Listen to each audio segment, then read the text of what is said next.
Un peu plus loin, la présidente Carole Delga, tentant en vain de faire stopper les élus frontistes, a suspendu la séance.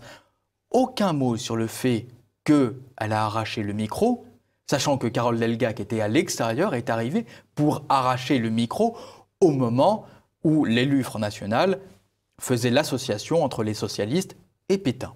Il faut imaginer une situation inverse, c'est-à-dire où un élu Front National irait arracher le micro de la présidente de région ou d'un de ses collègues de région. Alors là, le traitement serait évidemment radicalement différent.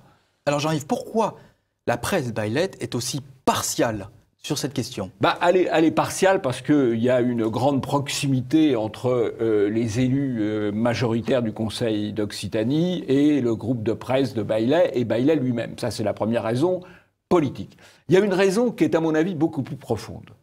Le représentant du Front National a, pour une raison que j'ignore, mais il a rappelé tout simplement un fait historique.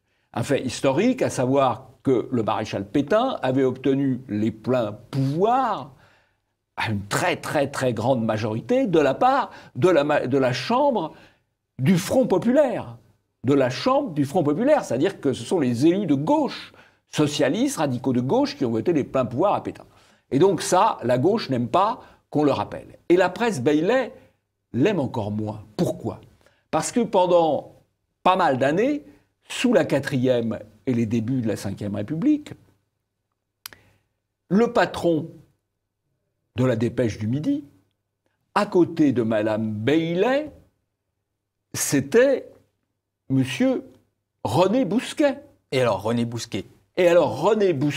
René Bousquet, c'était l'ancien secrétaire général de la police de Vichy, qui a notamment prêté main forte aux Allemands lors de la rafle du Veldiv, qui a fait ensuite une très belle carrière après la guerre dans la banque, et précisément à la Dépêche du Midi, où il était très proche de Madame Baillet, il a bien connu le fils Baillet, il a été ami de Mitterrand, il était reçu à Latché par Mitterrand, et évidemment, aujourd'hui, qu'est-ce qui est arrivé ensuite à M. Bousquet? Il a été mis en cause médiatiquement, puis mis en cause judiciairement, comme Papot, et il a été, j'allais dire, opportunément assassiné, ce qui a fait qu'on n'a plus parlé de l'affaire. Voilà. Mais ça, pourquoi Madame Delga, Madame Pinel ont violemment réagi à cette évocation historique? Parce qu'ils savaient que derrière, on risquait d'évoquer le passé de la Dépêche du Midi,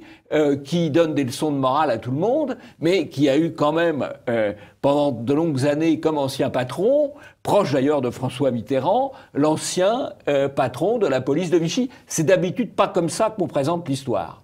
Tout simplement, il était ancien patron de la police de Vichy en venant des milieux radicaux et des milieux radicaux de gauche. Mais c'est pas comme ça qu'on présente l'histoire.